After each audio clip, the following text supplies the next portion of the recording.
Hi guys! Welcome back again to my another vlog. And dahil naboboring ako, sa oras na mga 3 or 4 p.m, di ba nagme-merienda tayo? Ngayon, meron ditong saging at ladies choice na palaman. Naisip ko lang to, ito yung flavor nito, is chicken yung flavor nito. Kung masarap ba itong ladies choice na chicken na flavor at saging? Testing natin kung masarap. Naisip ko lang to, ate, and gusto ko siyang itry.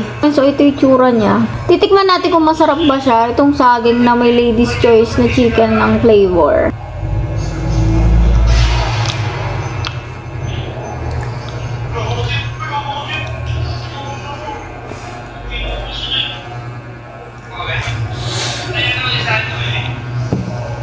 Guys, yung panlasa ko dito, nagtatalo talaga sila. Yung ladies choice na parang may pagka maasim na ewan. Hindi naman to panis kasi bago pa to. Kakabili lang namin ito.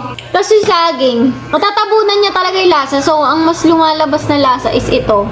Compare dito. Mas nagiging lasang ladies choice chicken spread talaga siya. So, hindi lasang saging. Ngayon, meron dito yung cheese whiz. Testing naman natin yung cheese whiz kung ano yung lasa niya. So, try naman natin yung saging at cheese whiz. Ano kaya magiging lasa nito, no?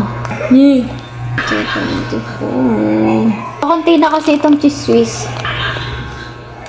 Okay, so ito naman siya. Tikman naman natin kung ano lasa ng cheese whiz na may saging.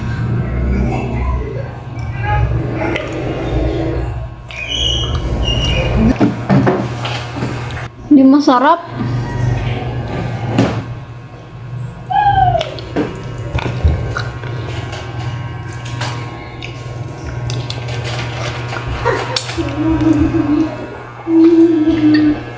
O diba dahil bored ako yung gumagawa ng katangahan na to.